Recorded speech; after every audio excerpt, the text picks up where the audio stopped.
그리고 글로벌 노령화. 이런 노령화 부분에 있어서 이제 내수 시장과 글로벌 시장의 장점이 있는데, 우선 내수 시장에서 글로벌 노령화가 돼가고 있지만, 사실은 이 정부도 많이 주목을 했겠지만 우리나라는 세계 최고의 의료보험 시스템을 갖춘 국가입니다. 그렇다 보니까 이런 내수 시장에 있어서도 저는 수요가 굉장히 튼튼하다라고 생각을 하고요. 그리고 글로벌 시장에서도 말씀드렸지만 글로벌 노령화가 돼가고 있는데, 사실 베트남이든 미국이든 굉장히 이 병원비가 비쌉니다. 우리나라처럼 싸고 잘 돼 있는 나라가 없습니다. 그렇기 때문에 우리나라가 관광 강국이 되지 않습니까? 이러한 내수 시장의 바탕은 결국은 우리나라 기업이 잘 되려면 이 내수 시장에서 검증과 어떻게 보면은 이런 레퍼런스가 쌓여야 되는 거거든요. 저도 사업을 해보니까 이 레퍼런스라는 게 굉장히 중요하더라고요. 근데 결국 이런 걸 잘 잡을 수 있는 부분은 결국 내수 시장이거든요. 우선 해외 시장이 아무리 크다 할지라도 이런 신뢰와 인지도에 관한 부분을 제가 보기에는 무시할 수 없다라고 생각을 합니다. 글로벌 시장부터 뚫고 나간 어떻게 보면 펠트리온 같은 회사는 진짜 대단한 거죠. 그럼 이 바이오 회사 중에 어떤 회사에 투자를 해야 되냐? 1번, 돈이 없는 회사를 피해라. 이 바이오는 결국은 투자입니다.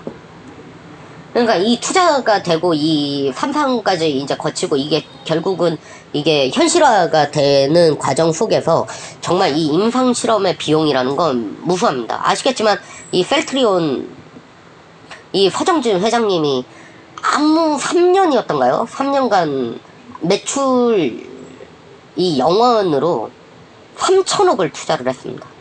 이 펠트리온 회장님이 참고로 5천만 원 가지고 10년 전에 사업에 시작을 하셨고요. 45세 나이에. 이 정말 얼마나 지옥 같은 시간이셨겠습니까? 참고로 펠트리온 회장님은 의대 출신 아니십니다. 제가 알기로는 원래 대우자동차의 생산 임원으로 계셨다라고 알고 있거든요. 그러다 보니까 이제 어떻게 보면은 이런 시장을 생산적인 인더스트리적인 시각으로 보게 하신, 어떻게 보면 우리나라 바이오 시장에선 굉장히 이런 전환점을 만드신 분이시죠. 제가 생각할 때는 우리나라 역사책에 나오시지 않을까, 주가를 떠나서. 그래서 이게 우리나라 또 인더스트리 강국이기 때문에 그런 부분에서 이제 좀 잘 될 거라고 생각을 하고요.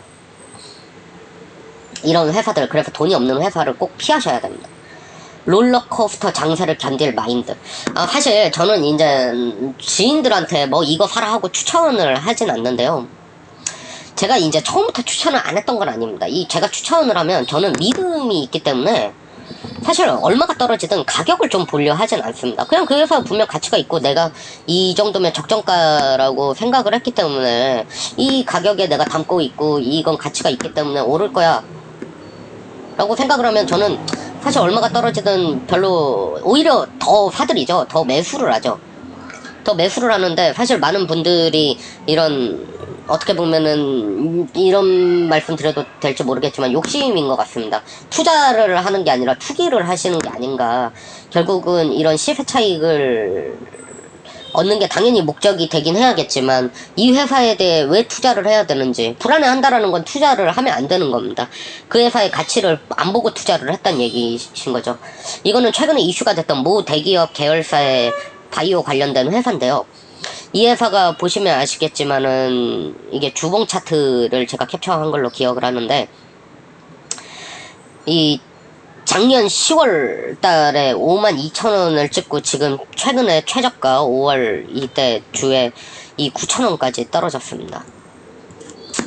이 회사가 이슈가 있긴 합니다. 이거에 대해서 제가 뭐 언급은 드릴 수가 없지만 저는 어떻게 생각하냐라는 걸 제가 이런 공개적인 방송으로 말씀을 드릴 수는 없지만, 사실 주식이라는 거는 기술도 봐야겠지만 여러 가지 이런 다양한 부분에서 검토를 해야 되는 부분이 있습니다. 그 부분에 저는 제 나름 만들어 놓은 표가 있고 거기에 체크를 해서 여기에 뭐 걸리는 부분이 있으면 투자를 하지 않는데, 이 회사 같은 경우에도 결국 기술력에 관한 부분에서 문제가 생겼다라고 언론은 발표가 났고, 그렇기 때문에 이런 일이 생겼지만 이 회사가 사실은 이 기술에 거의 제가 알기로 20년을 투자를 한 회사입니다. 결코 기술이 안 좋은 회사만은 아니거든요. 제 뭐 짧은 사견이지만 저는 조금 계속 모니터를 하고 있습니다. 그러니까 이 기술이라는 걸 내가 잘못 봤구나인지, 이 기술이 잠깐의 오해인지, 그렇다면 저는 이 회사에 이거에 대해서 확신이 들면은 여기에 대해서는 그래도 좀 긍정적으로 생각을 하고 있습니다. 그리고 신사업을 바이오로 하는 회사. 왜냐면 말씀드렸지만 이 바이오라는 게 결국은 이 돈이 엄청 중요합니다. 근데 이제 이 신사업을 바이오로 해야 기존에 있던 매출에서 이 이익에서 투자를 할 수가 있는 거지 않습니까?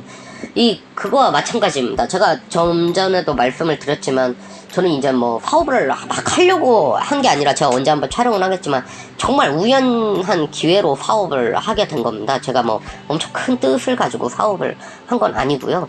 그러다 보니까 이제 제가 느낀 게 있는데, 제가 이렇게 주식으로 그래도 뭐 어느 정도 버틸 수 있는 이런 이익이 생기다 보니 이 사업이라는 부분에 투자를 좀 마음 편하게 할 수가 있지 않습니까?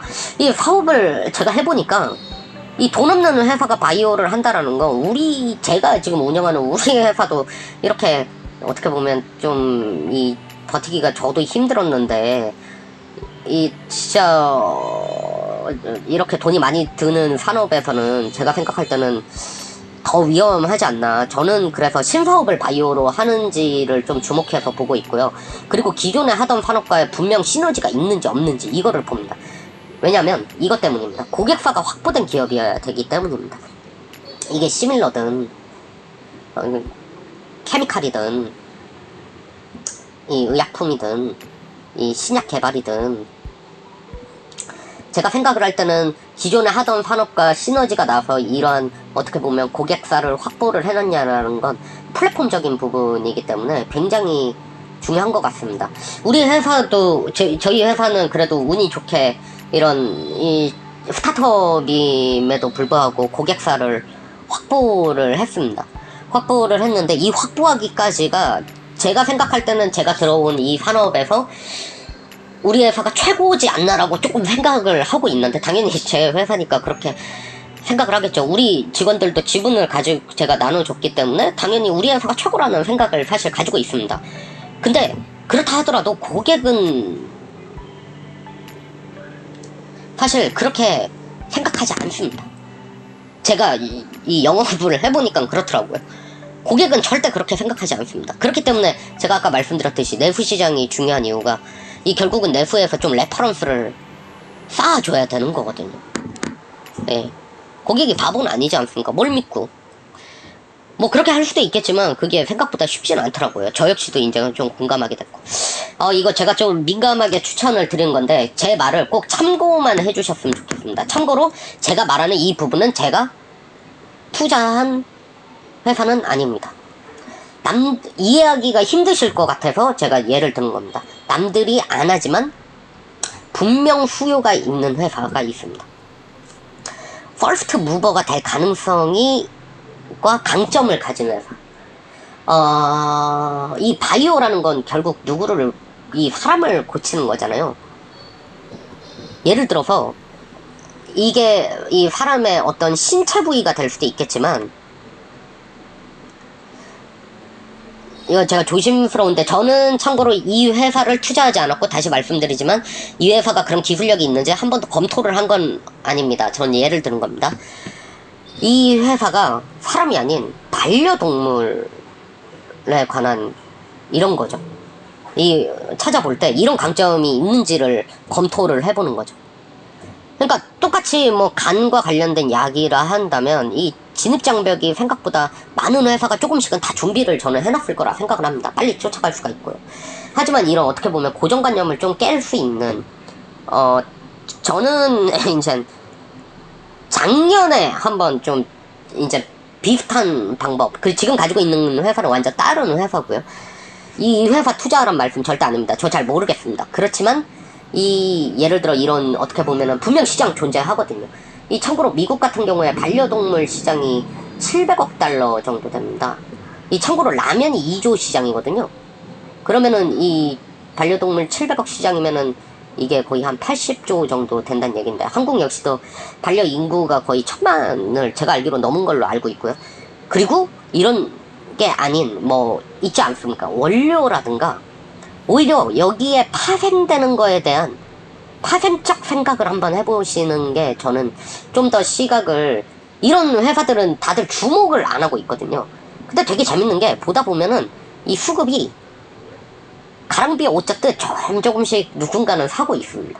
이 수급을 봤을 때 우리보다 훨씬 발빠른, 어떻게 보면 흐름을 주도하시는 분들께서 뭐 예를 들어서 이런 장비라든가 바이오에 대한 장비라든가 이런, 어떻게 보면은 남들이 지금 다 주목하고 있는 부분과는 약간 동떨어져 보일 수 있지만 분명 수요가 있는 회사고 퍼스트 무버가 될 가능성이 있고 강점이 있는 이런 회사를 찾아서 투자를 해야 되는 거죠.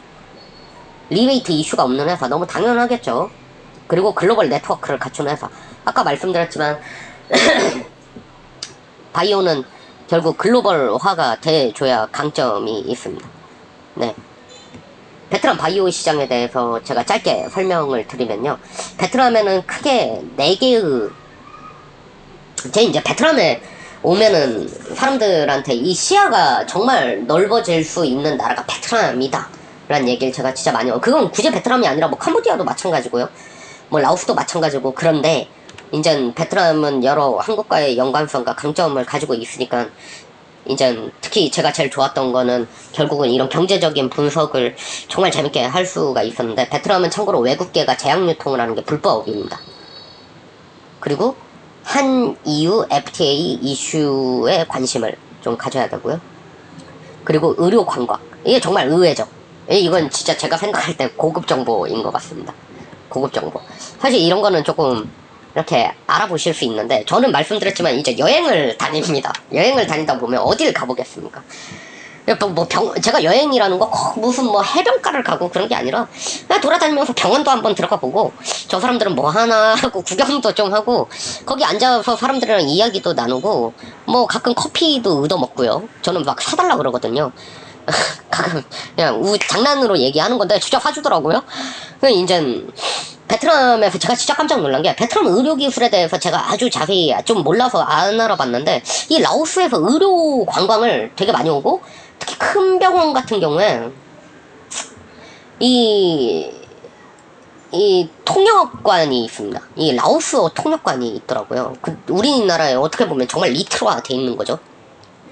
그래서 외국계 제약 유통을 불법으로 하고 있지 않나라는 생각을 좀 했고, 배-EU FTA의 핫 이슈 중 하나가 제약 바이오거든요.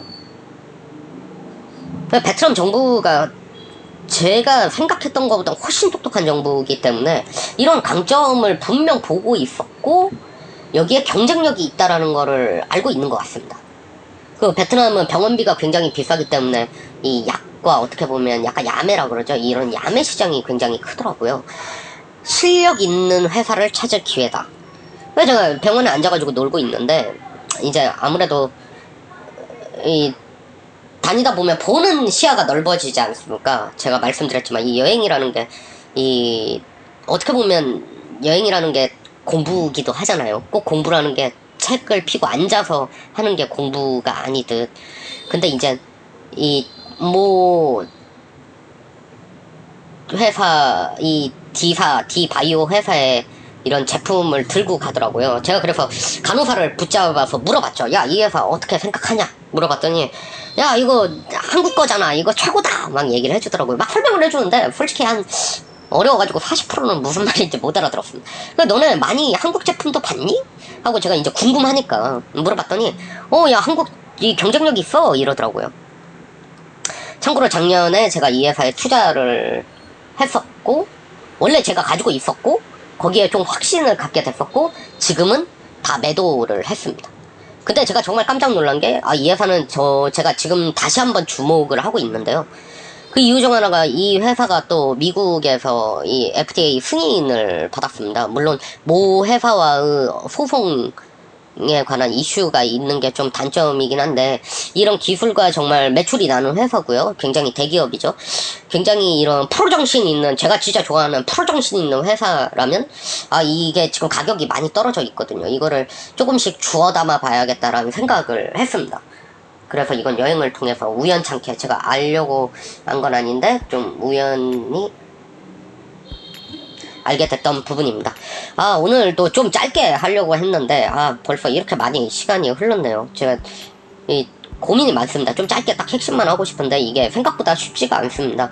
이번 것도 1, 2부를 좀 나눠가지고 해야 될 것 같은데요. 우선은 이렇게 지루한 방송을 들어주셔서 감사합니다.